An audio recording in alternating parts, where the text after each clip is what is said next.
have over 2,000 comments on my video asking for advice yesterday. I think my high-level takeaway is that what we experienced is normal in the sense of it's acceptable practice, but that in the same breath, it's not something that we need to choose to continue with. And we can change vets, which I knew we could change vets. I just didn't want to change unreasonably. But the more I've been thinking about it and reading the comments and just reflecting on my experience with this vet, there have also been other instances where I've been a little bit unsure about them, to be honest. And it's difficult because everyone there is so nice. And I think that's one of the main reasons why I didn't want to change, because I like the people who work there. But for example, not this time that we went, but the last time we went, they sold me some medication for him. I think it was like the flea prevention. And when I got home and I showed my husband the invoice, I was like, who knew flea prevention medicine was so expensive? It was $150. And my husband said, well, when I bought it the time before that, it was like $20. Like, why? I don't understand why this price is $150. So I called them up to ask, hey, look, I received this invoice that is very different to the last one when we paid for the same medication. Could you explain the difference to me? And the woman on the phone, who to be fair was not the vet, it was someone else completely, said, oh, let me double check. It looks like we've sold you a pack of 6. Now this medication is weight-based, and I know that he was kind of at the higher end of what the weight threshold was. And bearing in mind he's a puppy, to me it just was common sense that having a pack of 6 wouldn't work. So I said, how does this work with him growing?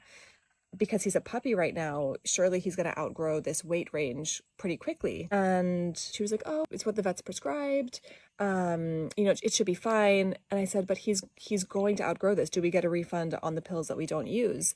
Because bear in mind, they'd also given us another pill for my husband. So we now had 7 additional pills. And when I said, will we get a refund for pills we don't use? Because again, to me, it just felt so nonsensical to have a weight-based medication for my puppy and to stock up for 7 months worth. And she said, well, if you want, you can just, bring back the pack of 6 and we'll refund you. I was like, okay, cool. Everyone makes mistakes. These things happen. I didn't like that she had tried on the phone to convince me that I was wrong. And again, I think this is why I kind of questioned myself, because I'm like, I know I'm not a professional. I'm not a vet. I don't work for a vet's office, but to me, it just didn't make sense. When I went back to the vet's office and went to return the pills, I said, this looks like kind of a small box, but they told me to bring it back. They'd only given me 1 pill. So they charged me for 6 pills, given me 1 pill, and then tried to convince me that the 6 pills was correct. Yeah, at the time I wrote it off because I was like, everyone makes mistakes. And the next time I went to the vet herself was like, yeah, that doesn't make sense. You definitely shouldn't be given a pack of 6, even though I was only given a pack of 1, but sold a pack of 6. Another example, and I think I'm not, when I reflect on all these examples of experiences that I have with the vet, considering we've only been a handful of times, I'm like, yeah, it's a no-brainer. I need to change vets. But when Vigo first came home, he had a little bit of a cough, which is not ideal. We contacted his breeder. His breeder was like, no other puppies in the litter are sick. None of my dogs are sick. So she was like, this has never happened to us in 30 years. I trust my breeder. I believe my breeder. And when we took Vigo to the vet, I understand trying to be conservative and trying to be safe. And there's a perspective on this that the vet was trying to do everything that she could. But we racked up a $400 bill for things that I think were more of a nice to have than a necessity. I think there was a frustration on my part around, I think my preference would be to have a sensible balance of being careful with your puppy's health and being reasonable. They put him on fluids. She told me, she said, his blood work looks normal, but I'm going to give you iron to take home for him. $400 later, I was determined the next time we went back, I said, we don't want anything given to him that's not necessary. Because again, at no point did they sit us down and say, hey, the fluids are optional. We can wait a few days and see how he's doing. We can wait a few hours and see how he's doing. You can call us up whenever you want. And if he needs fluids, he can come back. They just gave him fluids. And this was our first visit to the vet. I think I felt very unsure. I was like, I don't know what's normal. I don't know what's not normal. Trust the vet. The last thing, which again, it's like, I don't know how much of it is the vet trying to be 100% by the book, which I respect and understand, but I think my preference would be to have a balance of doing things by the book and being sensible and reasonable around, this is a puppy who needs to be socialized. I don't want him to have behavioral problems because he was kept at home for months. A few weeks ago, we had an interim vet who stood in for our normal vet because our normal vet couldn't make the appointment. And when I asked this interim vet, can we take him outside now? She said, just be reasonable. She said, don't take him to dog parks. Don't introduce him to dogs that you don't 100% know are vaccinated. But otherwise, you should be fine. I was like, sweet, great.